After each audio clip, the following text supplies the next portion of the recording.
Creators Circle is a weekly call for creators like you to ask your questions about the law of attraction. To get information on how to connect, please go to cocreationcoaching.org/creators circle.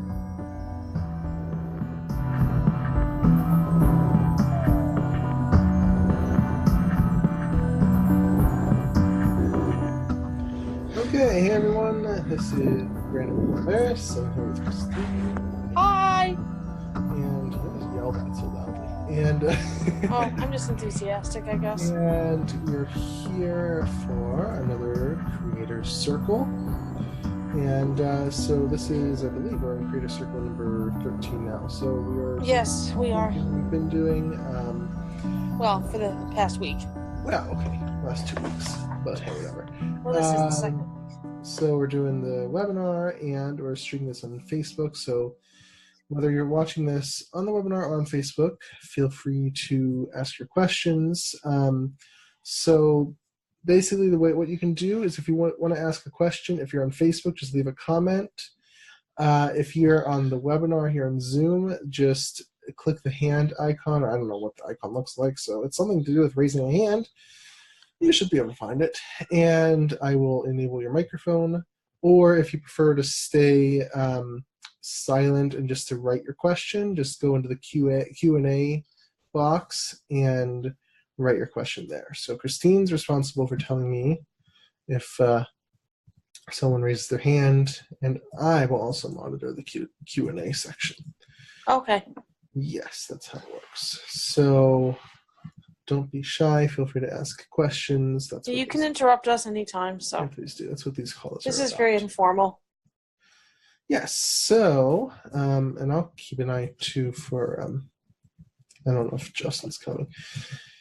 So, something exciting happened. Well, you probably already read about it, but I'll announce it here too because it's kind of exciting and I want to.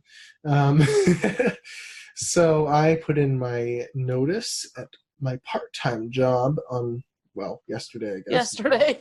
Won't be yesterday by the time the recording goes up, but it's effectively Monday, thank you. Monday the 16th. And so that was, a lot of fun. But it was not as bad as I thought it was going to be. I mean, I did a lot of intending to make sure it went well beforehand. And so, I'm glad I did that. And I've been realizing something since I've done that, basically that, like, it is a risk, because a lot of people say, like, when should you quit your job if you're going out on your own, or if you're, whatever, starting your business. And a lot of them really emphasize, taking your time and not taking undue risk and, that kind of stuff. But, and for me, that's why I was almost going to wait until either the end of the year or the end of November or something like that. And actually, that's what my coach had recommended doing was waiting until the end of November to quit. And as I described in my post, I'm not going to want to recap that too much, but I'm just kind of wanted to give my own experience a little bit. And what I've noticed since then is that it's really opened up things for me. There is fear a little, not too much yet. And it may, like I said in the post, it may not come, but there's naturally going to be a bit of that. But it also feels really, really, really freeing. Like I'm reading this book, and actually had nothing to do with this, but it kind of validates what I did. It's called Overachievement by Dr. John Elliott, and he studies like top performing athletes and executives and people like that, and really figures out why they're successful. And, so a lot of his advice is kind of counter to a lot of self-help advice. So he talks about taking risk. He talks about not being realistic.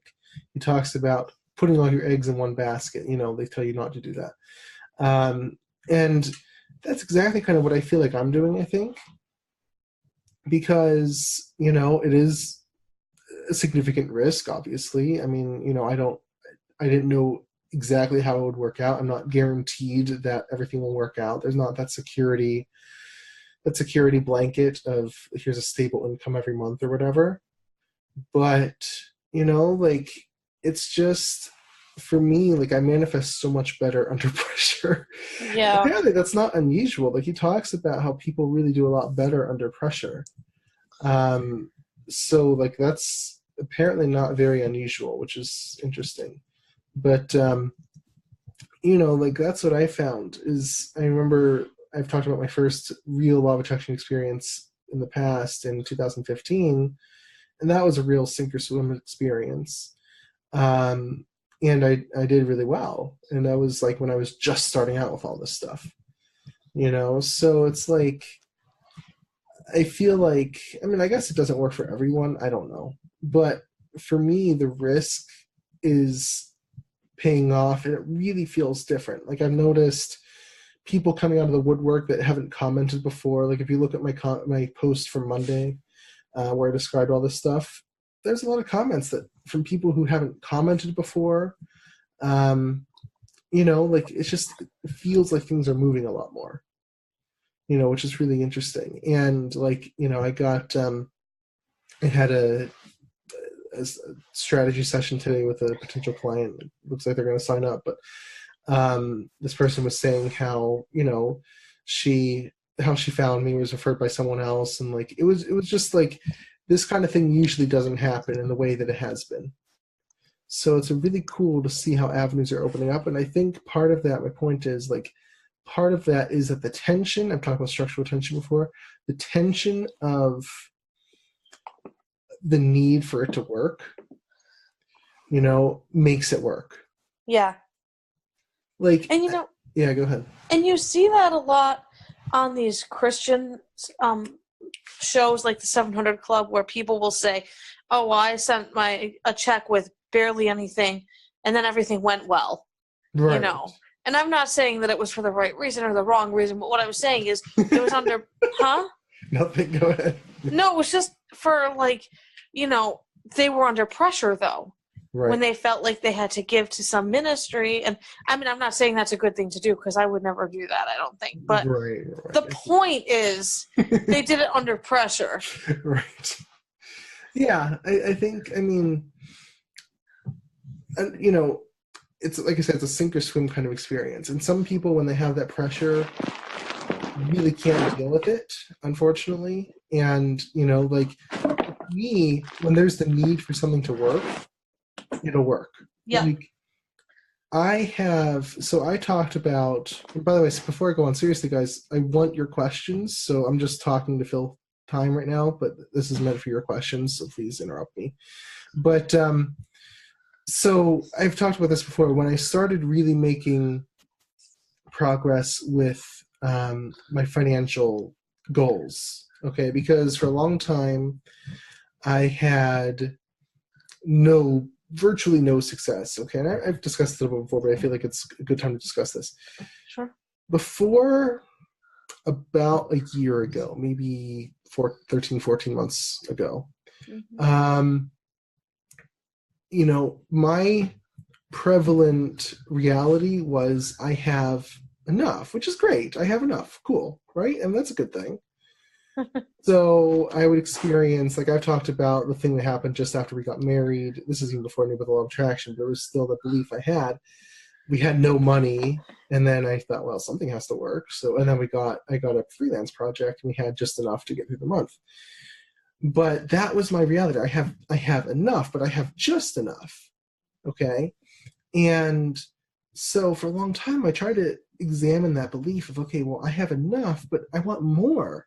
I want more than just enough. Why can't I get more? And I realized that it actually wasn't a belief.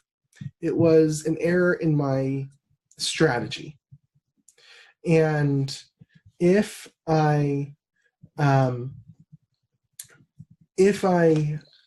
kind of manufactured stress, so what I realized I would do is that I would basically, if I needed money, to pay a bill, to whatever, get groceries or whatever. I didn't have enough. There would be that tension. And that tension would last until I got the money to pay off whatever I had to pay off. And then once that was met, it would just quit. It was gone. And then so no more would come, right? And so I realized, wait a second. If I manufacture tension, which sounds horrible, if I manufacture tension in that I'm not going to let it quit when I've reached that, 0 point, like just enough when I can pay off everything, but I don't have anything left over. Like I would literally end the month with $50 in the bank. Oh yeah. And I wasn't denied anything. If I wanted something, I would more or less get it. But I was always left over with like $50 in the bank. No profit, no left over, no cushion.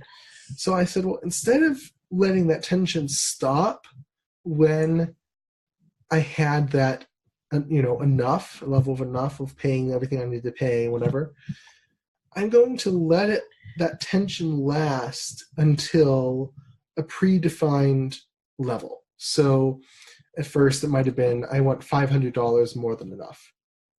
And so the next month I would say, okay, I am not stopping. I'm not going to feel resolved until I'm at $500 more than even, And so it worked. And that was literally when everything turned around. Right? You remember that, Christine? Yes. And that was like when that really hard time hit too. Yeah. Like after that, it was after that. Like where it was like the universe is trying to get your attention. Like, hello, you have bad beliefs. Time. Huh? Which hard time? The time in September. Oh, this one I'm talking about is last year, though.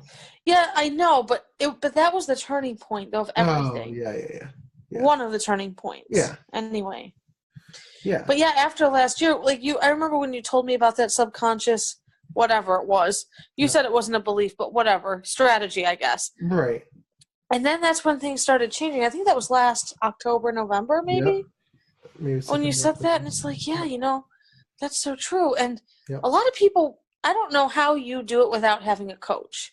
Because you are very self-aware, you're very self-aware, Yep. and a lot of people aren't. They need the help. Oh, yeah. Because you are just very, very observant and very self-aware. And Yep. I don't think I would have figured it out. No way. Yeah. Yeah, exactly. So, that was my realization, and it worked. And I've gotten amazing, amazing results just from doing that one thing. Just from saying, I'm not going to let myself off the hook until I get this. I'm not going to relax until I get this. Like you talk about, like, some people talk about, just feel good, just relax, just whatever. And for me, it's like, no, that's not happening. I'm not going to relax until I get there, And as I've said, it's a mix of, persistence and trusting. Like you can't do this while you're egoically trying to figure out how you're going to get there, and that you have to get out of the way there. You have to have that trust. And actually, this book I'm reading now talks about trust also, which is fascinating.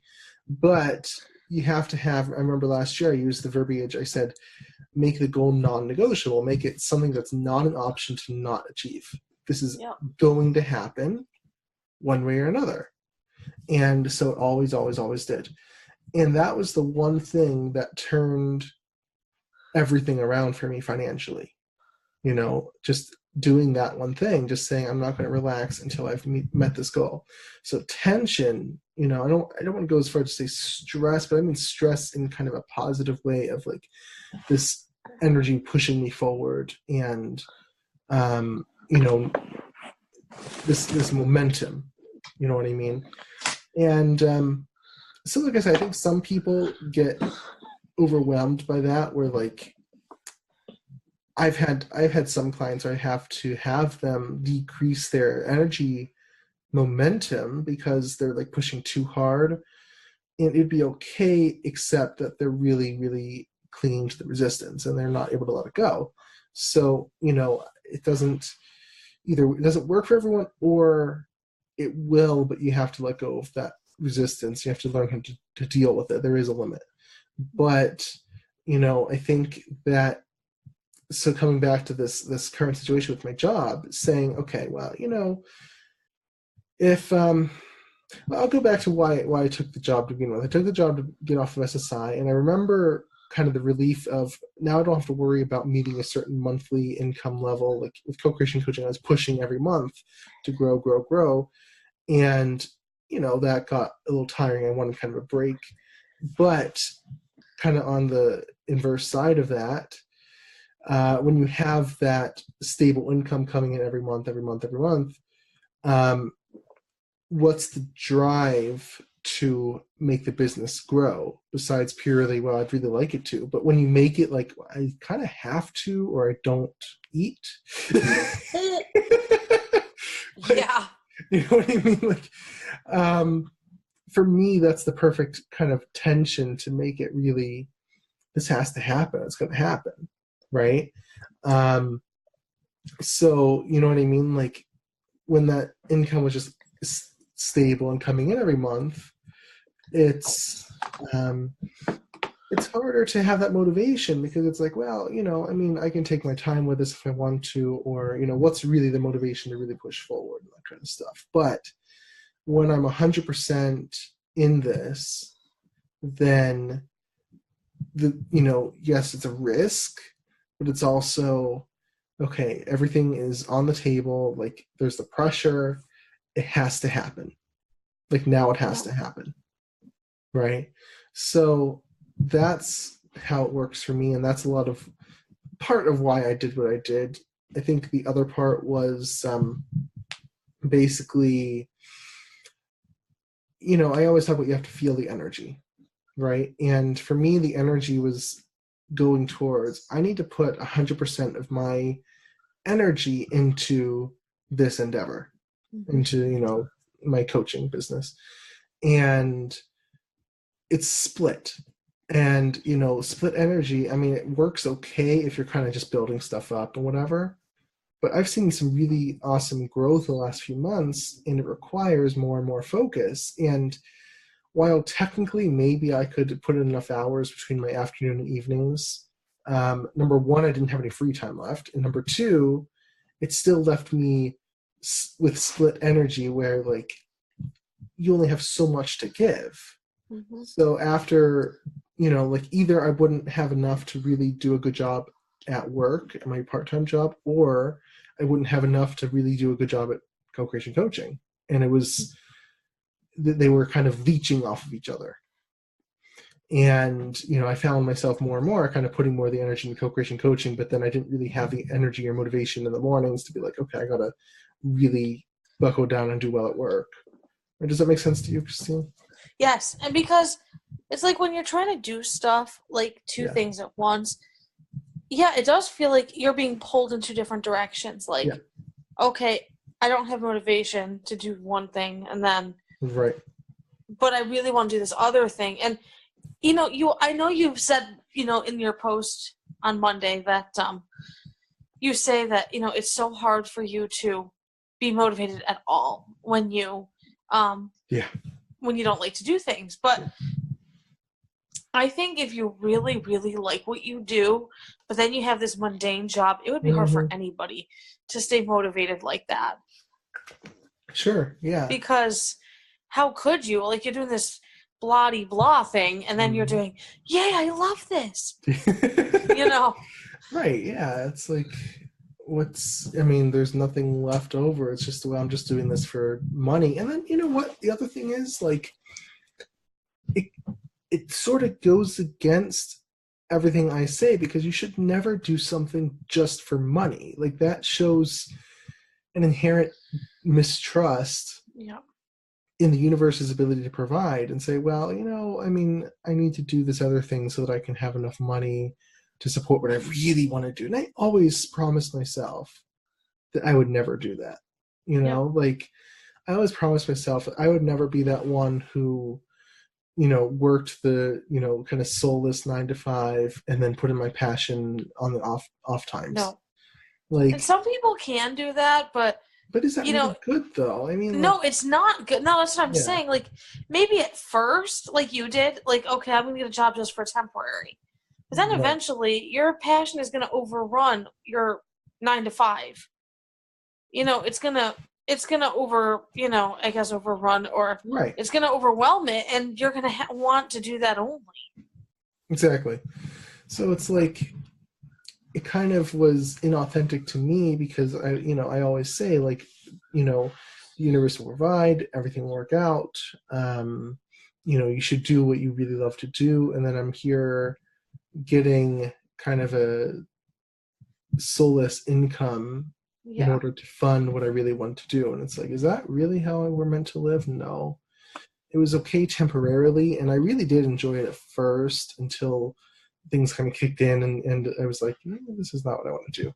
Well, sometimes it takes that to realize. Yeah, it does. Because I think some people want to put their dreams on the back burner because they're like, well, I have a job. It's bringing me money. I'm too afraid to step out, so I'm just going to forget I have this dream. Right. But you only live this lifetime one time. You know, I mean, I know the expression is you only live once, but we know that's really not true necessarily. But this lifetime, in this moment, you only live once. So you make the most of it. Because what else do you have to live for? Exactly. I mean, we're not put on this earth to work a 9 to 5. That's just blah. Right. I mean, some people love working at the grocery store, and that's no problem. You know, maybe they bring light to others, or maybe they love to do that, and that's fine. And I'm not putting those people down. Right, yeah. But if they feel like they have a higher purpose and, want to do something else, then they should do something else. Yeah, and I think, it's really changed my advice because prior to this, I think I would have been, giving the same kind of advice as a lot of other people do when it comes to, like, when should you quit your job? Because I've gotten that question before, I think, from people. Like, when is it safe to quit your job and go do... It's never safe. It's never safe. So I think my advice before was, this is quite a while ago that I think this happened, but was something like, make sure you can really, and this is true, make sure you can really believe that it's possible for you to just make money off of your passion, that kind of stuff. But don't do it, like, don't just jump out and go after what you want if, you're not there 100%. And that's what I was trying to do, is get to that point where I knew for a fact that I would be okay, like, knew logically. There's a difference between knowing intuitively and knowing logically. Yeah. And right now I can't know logically. I know intuitively, but I can't know logically. I was going to try to last until I could know logically that, yeah, I'd be okay. Because that's what a lot of people say. But that's what most people do when they play it safe, though. Right. But again, like, every passing day, it felt more and more inauthentic. Like, I am not really living up to who I am and what I'm supposed to do. And this is not working. And then I realized, like I said before, like, I need that risk in order to thrive. I need that pressure to really make it explode and grow in a huge way, and I'm really excited to see what happens. But that is how it works for me, and so I think my advice with that would change. I would say to someone, like, obviously, if you're just new to the law of attraction, then you want to tackle one thing at a time. And you want to make sure your action is inspired. Yes. Too. You don't just want to quit your job because you're like, darn it, I'm going to quit this stupid job because I'm not getting anything out of it and blah, blah, blah. You don't want to do that. Right. Because... Yeah, I asked for several signs first. Yeah, that's what I mean. Like, you can't just... Sure, like, you can do it and be intuitive about it, but you also don't want to be stupid about it either. Like, you don't want to just take an action just to take an action. Right. If you know intuitively 100%, or at least 95% or 90% even, that you're going to be okay, then that's fine. And yeah, ask for signs and say, you stop me if, this isn't the right thing to do. Because... Go ahead. No, I was going to say, I would say the threshold for when it's, I don't want to say safe, is it really ever safe, but a good idea is when you feel like it's believable but not certain. Yeah. That kind of, and I've talked before about your good goals are a stretch. Good goals are not totally safe. You don't know 100% that you're going to reach that goal. So kind of in the context of like next level goals, ultimate level goals, if it's a next level goal for you to succeed on your own, then, and you can mostly believe it, then you can probably quit. If it's something that's like, I can't even see that happening, I have no, like, I just can't get there, then it's probably not a good idea, because if you quit and then you're immediately panicking, then you're going to sink. Yep. You're going to sink really quickly. Yep. But if you can quit and be like, there's a bit of tension, there's a bit of fear, but like, I know I'll be okay. It'll work out somehow, And this goes with, like, I'm going to talk about, I don't know if it'll be in the podcast or the blog post, probably in the blog post, faith, the importance of faith. Yeah. And the more you do this stuff, the more faith you have. Like, I know a lot of people will say, like, how do I even manifest simple things? Or, how do I know it's me manifesting these things? Or how do you know this is all true? Because they're kind of at the beginner novice stage, right? After a while, like, I haven't had any of those kind of thoughts for a very, very long time, because I've been manifesting for a while. After a while, you know it's true, it's real, that it's you manifesting, and then it just comes down to what's the best technique. If you're at the beginner stage where it's like, I don't even know if this is true, I don't know if I'm deluding myself, I don't know, then it's going to be hard to trust, and you're kind of going to like panic, like, what did I do? That kind of thing. That probably isn't a great idea. But if you can, if you have that faith in yourself and in the universe to say, you know what, like, I've always been supported. And that was my major belief, even before I learned about the law of attraction. I've always been supported. Everything has always worked out. There's never, ever, ever been a time in my life where things haven't worked out. Never, especially financially. Like, everything's always been provided for, right? So when you have that faith, that's what really makes things flow and work really, really well. And I think people think faith has to be this massive thing, but you can have a very small amount of faith and it's okay. Yeah. But that faith, but it'll grow, though. It'll grow, yeah. Like, you have to start somewhere. But you don't want it to stay small. But if it starts out that way, that's something to go on. Yeah. Yeah. I mean, you have to start somewhere, but it'll grow over time. Like, the more you manifest, and Yep. And that's why I say not to start too big, because you really want to build that faith up. And it does take faith to really know that you can do this. It takes eventually significant faith. I mean, the bigger the manifestation, the more faith it takes. Mm-hmm. Right? So, I mean, but that builds up over time as you do this. Every time you have a successful manifestation, it kind of gets added. You have that much more faith. Oh, I did this, I did this, I did this. And, the more faith you have, the faster it happens and the more easily it happens, I think. Yeah. So, I mean, faith is a very important thing. And like I said, I think I'm going to talk about that probably in my blog post. It's something I haven't really talked about too much, but I think... Yeah, you should, I think. Faith is one of those things that's extremely, extremely important. And I think sometimes underestimated, I guess. Like, faith is a little different than trust. I mean, they're similar, but it's a little bit different. But you do need some sort of faith in order to really get those big manifestations. So that's definitely important. So yeah, I think, I mean, like I said, that's what's going on with me, and it's been a really interesting journey. I mean, it's only been a day since I actually made the decision, but I'm very excited about it. And it has changed a lot of how I see things, both for myself and the advice I'd give to others when they're kind of going through a similar situation, which in a way I'm kind of glad I went through this, because I never really had the experience of like relying on a job, because before this it was SSI. Like, I knew I'd get that money every month. Yeah. And that was okay, But now I was relying on the job, and that was the income every month. But now it's just me, and it's sort of a new experience.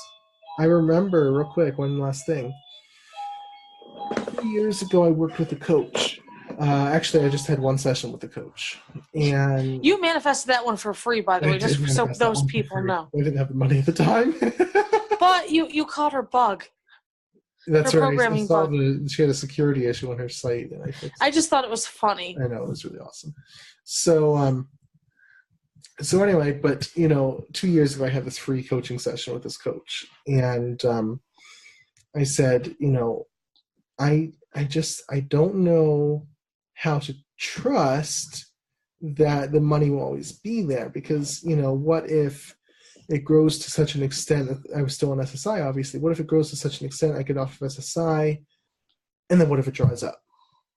And that back then was my huge fear, and that's exactly what happened. I mean, when co-creation coaching first started, I had a lot of clients, and then it just dried up because of that fear, and I still had that safety net. So I was like, what if this happens when I don't have this safety net?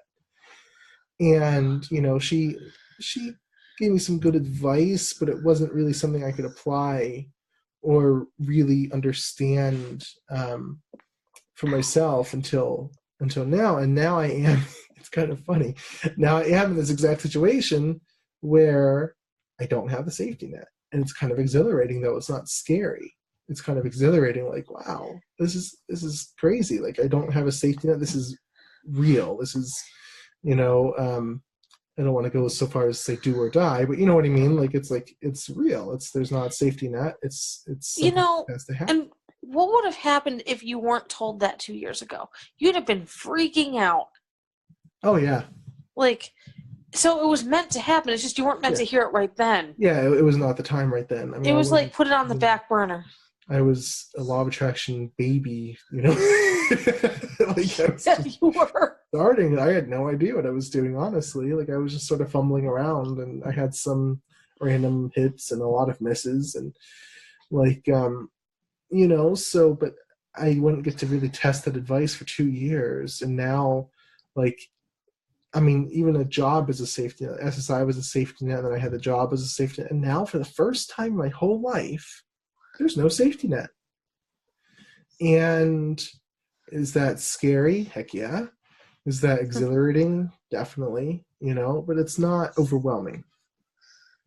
And that was my fear 2 years ago, was that, like, I would just freeze and everything would dry up, and I'd be like, out of luck. But now the fear is not that bad, because I know that, number one, I know how to manifest, and number two, that the universe always supports me. And I've actually had this, I don't know if you call it an affirmation or what, but I said, look, okay, universe, you are my safety net, not a job, not SSI, not co-creation coaching. You are my safety net. Like, no matter what happens, you will make sure everything works, and I know that. So it doesn't matter to me how it's going to come. I know that it will come, because I don't need that specific source. It's the universe that's the safety net. So in a sense, we all have a safety net, but we have to trust in it. Yeah. So that's where I've been lately, and it's helped a lot, because I do know that everything will work. I do know the universe supports me, and that's always something that's there. So, that's, again, it goes back to faith, I think. But it's faith, but it's also experience, because it's always been true in my life. Yeah. So that's it. So I appreciate everyone who listened, and either live or during the recording, which will be posted later this week. And so we'll be back next week with another Creator Circle. If you want the transcript for this, like I said, the recording will be posted on Thursday? Oh, yeah. Thursday, the recording. Yes. And the transcript you can sign up for if you haven't already, and receive that. And feel free to leave a comment on this. I always appreciate your comments. And otherwise, we will see you next week for another Creator Circle. Bye, everyone. Bye.